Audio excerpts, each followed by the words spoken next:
এগুলো কি জানেন? এগুলো কিন্তু পেঁয়াজ। আর পেঁয়াজ চেনে না এমন কিন্তু লোক খুঁজেই পাওয়া যাবে না। আর এই পেঁয়াজ দিয়ে কি করব আমি আজকে জানেন? আজকে কিন্তু আমি এই পেঁয়াজ দিয়ে তেঁতুলের আচার বানিয়ে ফেলবো। আজ আমি আপনাদের সঙ্গে শেয়ার করতে যাচ্ছি তেঁতুলের আচার পেঁয়াজ দিয়ে কিভাবে বানাবেন। আর এই তেঁতুলের আচারে কিন্তু একটা বিশেষত্ব আছে, সেটা হচ্ছে কি জানেন? আগুন ছাড়া আচার। মানে এই আচারটা আপনার একদম আগুনের স্পর্শ ছাড়া এই আচারটা হবে, আগুনে আপনার দিতেই হবে না। আর আগুন ছাড়া যে এত সুস্বাদু আচার হয় যেটা মানে আপনি কল্পনাও করতে পারবেন না। তো পুরো ভিডিওটা দেখবেন, তাহলেই বুঝতে পারবেন যে এই আচারটা আমি কিভাবে বানিয়ে আগে থেকে বাজার থেকে তেঁতুল কিনে নিয়ে এসে সুন্দরভাবে ছেঁকে বিচিগুলো বের করে ফেলে দিয়েছি। দেওয়ার পরে আমি 2 দিন রোদে দিয়ে এটা কিন্তু সুন্দর করে শুকিয়ে নিয়েছি। আর তারপরে তো দেখতেই পাচ্ছেন আমি হাফ কেজি তেঁতুলের ভিতরে 1 কেজি পেঁয়াজ একদম চাকা চাকা করে কেটে নিয়েছি। কেটে সুন্দরভাবে সফট করে নিয়ে তারপরে কিন্তু আমি এটা পানিতে ধুয়ে নিয়েছি। নিয়ে আমি এই তেঁতুলের সঙ্গে পেঁয়াজটা মাখিয়ে নিয়েছি। নেওয়ার পরে কিন্তু আমি কিছু সরিষার তেলও দিয়ে দিয়েছি যাতে একটু নরম হয়। সরিষার তেল দিয়ে এটা আমি সুন্দর করে মাখিয়ে নিব। মাখানোর পরে এটা আমি আবার 2 দিন রোদে দিব। 2 দিন রোদে দেওয়ার পরে কি অবস্থা হয় দেখে নিন। তো গাইস, আমি কিন্তু আপনাদেরকে কালকে দেখিয়ে দিয়েছি যে তেঁতুলের আচারটা কিভাবে করতে হয় পেঁয়াজ দিয়ে।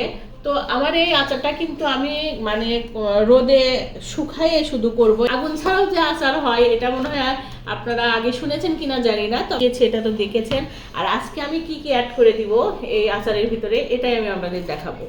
তো এখানে দেখতে পাচ্ছেন 5 থেকে 6টা শুকনা মরিচ, এখানে দেখতে পাচ্ছেন জিরা, এখানে ধনিয়া, আর এটা হলো মৌরি। তো এগুলো সব কিন্তু আমি সুন্দর করে মানে চুলায় ভেজে নিয়ে গুঁড়া করে নিয়েছি। আর সেই গুঁড়াটাই কিন্তু আমি এখানে রেখেছি। তো আপনাদের দেখানোর জন্য এখানে আমি আবার এক্সট্রাভাবে নিয়ে নিয়েছি। আর এখানে এগুলোরই মিশ্রণটা এখানে আছে। আর আমি কিন্তু একটা গুড় নিয়ে নিয়েছি, যে গুড় দেখতেই পাচ্ছেন গুড়। আর এখানে সরিষার তেল ছাড়া তো আমাদের চলবেই না। তো এখন আমি এই আচারটা আবার সুন্দরভাবে হাত দিয়ে মিক্সড করে নেব। হাত ছাড়া তো হবে না, কারণ হাত দিতেই হবে, এটা চামচ দিয়ে করা সম্ভব নয়। আমি কিন্তু এখন এর ভিতরে মিক্সড করে নিব গুড় আর এই মশলাগুলো। কিন্তু আমি এই যে গুড় ভেঙে নিয়েছি, এগুলো কিন্তু খেজুরের গুড় না, এগুলো কিন্তু হচ্ছে আখের গুড়। তো এই গুড়গুলো কিন্তু আমি ভেঙে নিয়েছি। আর এই যে আমি কিন্তু এই সজের গুঁড়া এই যে দিয়ে দিচ্ছি, আমি অল্প অল্প করে অ্যাড করে নিলে আমি মাখিয়ে নিব।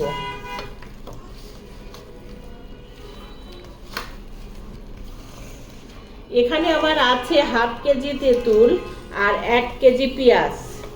আর আমি এখানে দিয়ে দিলাম একটা গুড়ের অর্ধেকটা। মাখিয়ে নিচ্ছি, দেখেন কত সুন্দরভাবে। এর ভিতরে কিন্তু গুড়ের ছোট ছোট দানা থাকবে, এই দানাগুলো যাতে না থাকে, তো এই জন্য কিন্তু এটা আগে সুন্দরভাবে মাখিয়ে নিতে হবে।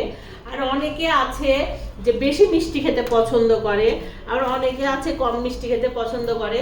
তাই আমি এর ভিতরে একটু শুকনা মরিচ অ্যাড করে দিয়েছি যাতে একটু ঝাল মিষ্টি হয়। আর একদম বেশি মিষ্টি আমি করব না। এই আচারটা ডালের সঙ্গে এবং এমনিতে খেতে, এখানে যে পেঁয়াজ দিয়েছি এটা কি বোঝা যাচ্ছে? একদম পেঁয়াজ কিন্তু দেখা যাচ্ছে না। তো আসলে কি আর বলবো। তো আমি কিন্তু এখন এখানে সরিষার তেল অ্যাড করে দিব।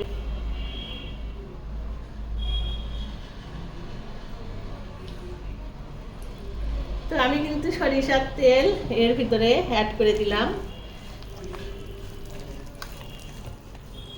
এত সুন্দর হচ্ছে, মানে কি আর বলবো, নিজেই লোক সামলাতে পারছি না।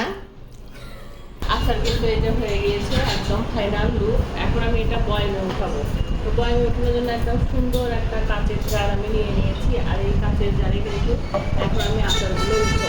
তো এখন এই কাঁচের জারে কিন্তু আমি একটু সরিষার তেল দিয়ে দিচ্ছি। বেশি দিব না, একটু কম পরিমাণে দিব, কারণ বেশি তেল এই আচারে বেশি তেল লাগে না। তো এই জন্য একটু আমি কিছু সরিষার তেল এই জারে দিয়ে দিলাম। এটা কিন্তু একদম মানে আগুন ছাড়া আচার। এটাতে কখনো আমি মানে চুলাতে দেইনি, এটা আমি দিয়েছি ওই যে রোদে শুকায় করলাম। আচার আমার সবচেয়ে বেশি পছন্দ। কিন্তু তোমাকে তো আমি খেতে দিব না। কে?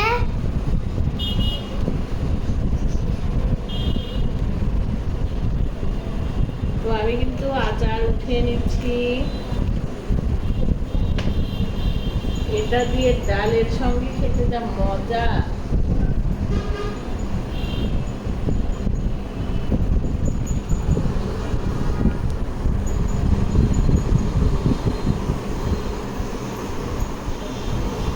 দেখেন তেলটা, মানে আমি যত আচারটা ডাবে দিচ্ছি নিচ থেকে তেলটা উপরে উঠে আসতেছে। তেলটা কিন্তু উপরে উঠে আসতেছে। এই তেলটা, এই আচারে বেশি তেল লাগেই না। আমার এই আচারটা এই যে উঠানো হয়ে গিয়েছে আমার এই বয়ামে। তো আমি এখন এটা জাল রেখে এটা এখন আমি রেখে দিব।